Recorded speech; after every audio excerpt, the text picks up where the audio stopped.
Okay, so we're going to look at the intro of Every Breath You Take by the Police. It's quite a very hard song, so I've got a simplified version. So I'm going to explain why it's so difficult, and then I'm going to show you how it can sound exactly the same played a different way. Okay, so I'm going to demonstrate the original version, so you can see my hands are stretched quite a lot there, and it goes like.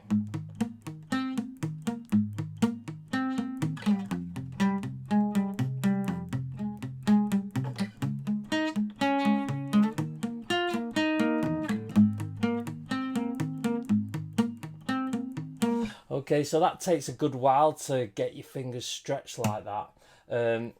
A couple of things as well. One more thing is that it's palm muted, where you're sort of muting the strings, so it's cutting off the note very slightly. If I weren't to do that, it would be like this. So the difference is, so I'm not fully going on the strings, because if you do that, it totally mutes it. So it's putting your palm just on this bit enough to cut it off very slightly. So that's one thing we're gonna look at. But if to get rid of the stretch, if you put a capo on here, if I play you this version, now watch my hands here, don't seem as stretched. So it sounds pretty similar, almost exactly the same. Alright. Would help if I could get it right. Yeah, it's quite hard when you've learnt the original way and now you're adapting the pickings all a bit different. So I'd suggest, if you want to do this and you're a beginner, to learn it this way, because you can see it sounds pretty much, it's the same notes, but a little cheat version. Okay, so what we're going to do first is we're going to learn it without the palm muting. We're just going to go.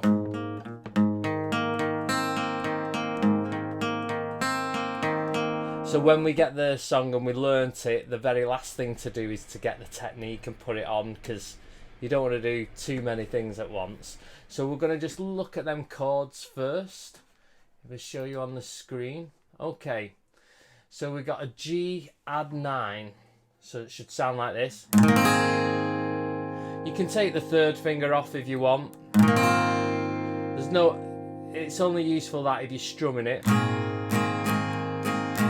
But we're going to do the picking pattern, so you can take the third finger off if you want. So that should sound like that. I'll show you what that looks like here. So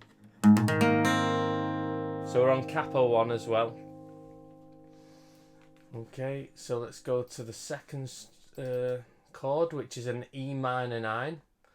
So you can see if I put a second finger there, that would be an E minor. But you got your little finger 2 frets up. So I know they all sound a bit impressive, these chords, but they're just adding little flavours to the chords to make them sound a bit more interesting than, say, an E minor is, an E minor 9 is. So it sounds just a bit more mysterious. So I'm going to show you what that looks like there. So there's your E minor. There's your E minor 9. And you strum all of them. It's a bit like a power chord, if you've ever done a power chord. But here. So we've got this to this. Okay, and then we have a standard C chord, which sounds like this. And this C add 9, a lot of the times when we do a C add 9, it looks like this, when we're going from a G to a C add 9. But this C add 9 is a little bit different. You're going to play a C chord, and this C add 9 is this little finger here on the second string. That is your add 9 note. So you add in that note. So that's how you normally do a C add 9. This is how we're going to do it. C add 9. Okay, so that's them two. And the last chord is a D sus2, which sounds like this. Okay, if you notice, it's a normal D chord, but you're taking your second finger off, so you're releasing that first string. So there's nothing on the first string, so I'll show you that. So here's a D chord. Take that finger off and hook your fingers out of the way, because if you don't, you're going to mute that string, so you want it to sound like this. So you've got G9, E minor 9, C add 9 like this, and a normal C, and then a D2, and back to G9. So I'll do that again, G9, E minor 9, C add 9, normal C, and then a D2, back to G add 9. Now, if you're struggling with that, I would stop the video here. I'd just keep working on them chords, because you'll realise when it comes to the riff, I'll just get that on. When oh yeah, see, this is what the riff looks like. I'll just show you when I play the first part of the riff. Just watch what happens with this hand. So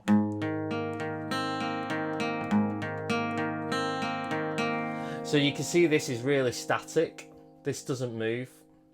It's all to do with which notes are you going to pick. So it's nice in a way, because this is spelling out your riff. That's that. So it's just a case of picking these strings in a certain order. So it's quite nice, really. So let's work on what them notes are. So I'm going to hone in on the very first part of this, which is here. Let me just shrink that a bit. Alright, so you got your G add 9 on. If you notice, it hits on the 6th string, and then you hit the 4th string, the 3rd string, and the 4th string. Just to reiterate, I've said this a lot, but it's always good to remind that this is your 1st string. 1, 2, 3, 4. Because a lot of people can forget and they just go downwards like 1, 2, 3, 4, which is wrong. 1, 2, 3, 4, 5, 6 string. 6 is your top string there. Okay. So we go 6th string, 4th, 3rd, 4th string. So that's what them 4 notes sound like. Do that again. Do that again.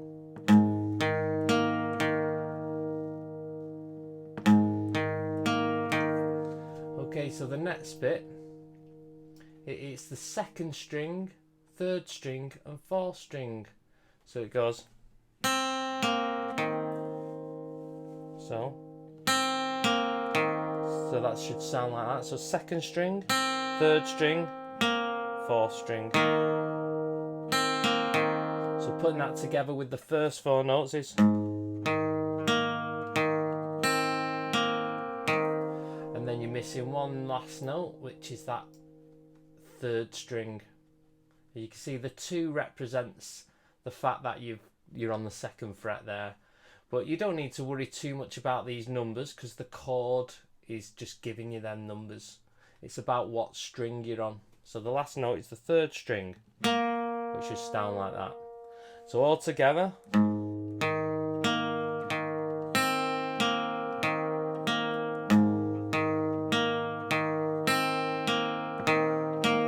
So it does that sequence twice, if you can see here.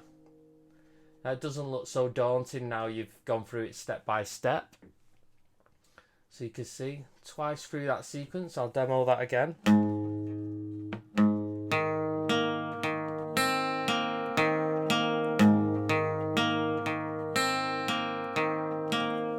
Okay, so we're going to go to the next chord, E minor 9.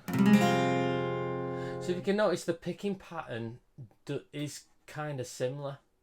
So the first 4 notes are the 6th string, 5th, 4th, and back to the 5th. So it's just running down them notes and back up. And so that's what them 4 sound like. So if you notice on the G one, you skip a string there on the first 2 notes. This one you don't. you go just straight down and back up a little. Okay, so the next 3 notes there, so you play the 3rd string, 4th string and 5th string, so it goes 3rd, 4th, 5th. So putting that together, your very last note is the 4th string. So that together.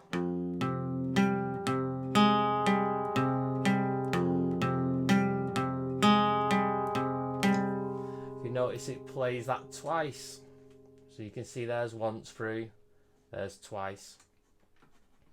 Okay, so I'm just going to put that into context for you. So nice and slow. And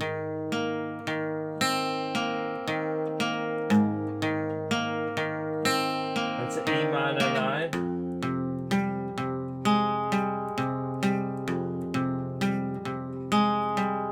Okay, so you want to practice that so you get that sounding nice. A good little tip, I know a lot of people struggle with this E minor 9. It's because of the stretch here. And when they do it, they might be here with this finger. And you see that's the wrong side of the fret. That needs to be here, right over there. So a good tip, use your little finger. And then what happens is, if people try and get this over there, they're lying it flat then. So you can't play the strings below it without it sounding muting. So if you watch this, you got to hook your fingers round. You should be able to hear every note. So if your fingers are flat, hook round. Okay, so let's go to the second line. So, all right, this is probably the trickiest little bit. So we're going to go to the C add 9, which is that chord. With your little finger on the 2nd string, C chord, little finger on the 2nd string. And what you got to do is the 5th string, 4th string, then it jumps to the 2nd string, then back to the 4th string. So that sounds like this. Let's do that again. One more time. And the next one, it moves to a C chord. So take the little finger off, and then you want to go 2nd string, 3rd, 4th, and then back to the 3rd string. So that next bit sounds like this. Do that again. So putting that together.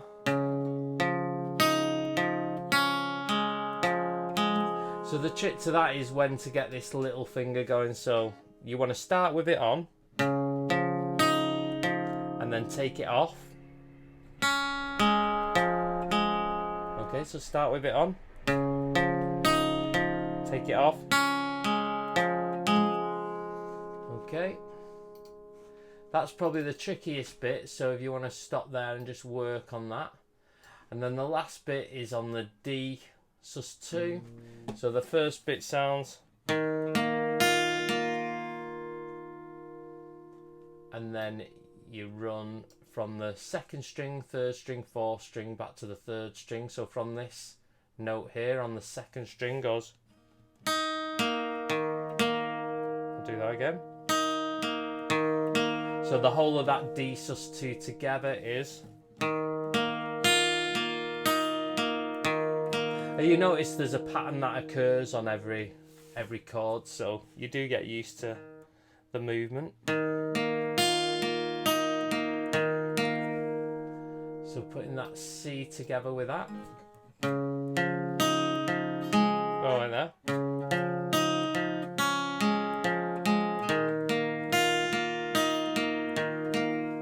Show you what that looks like.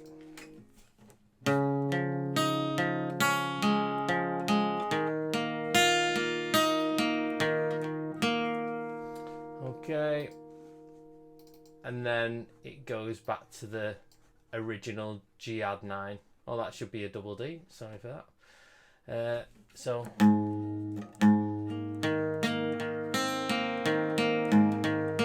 back to that. So I'll demonstrate the whole thing there. So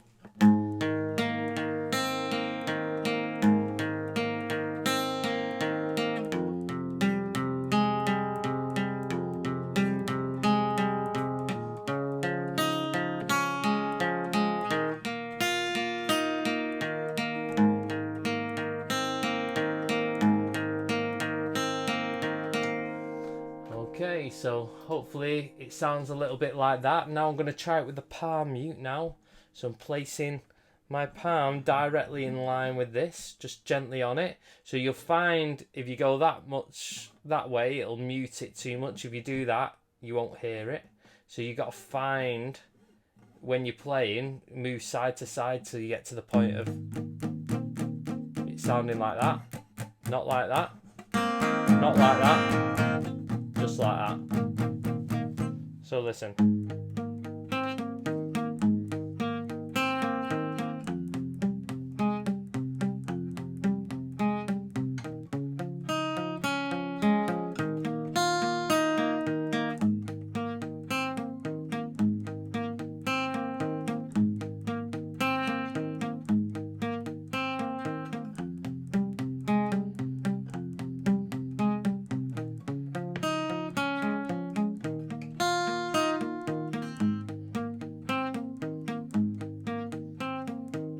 Okay, I hope you like that. Let me know in the comments what you think of it.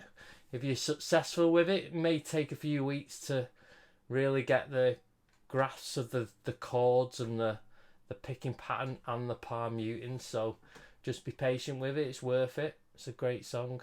All right, thanks.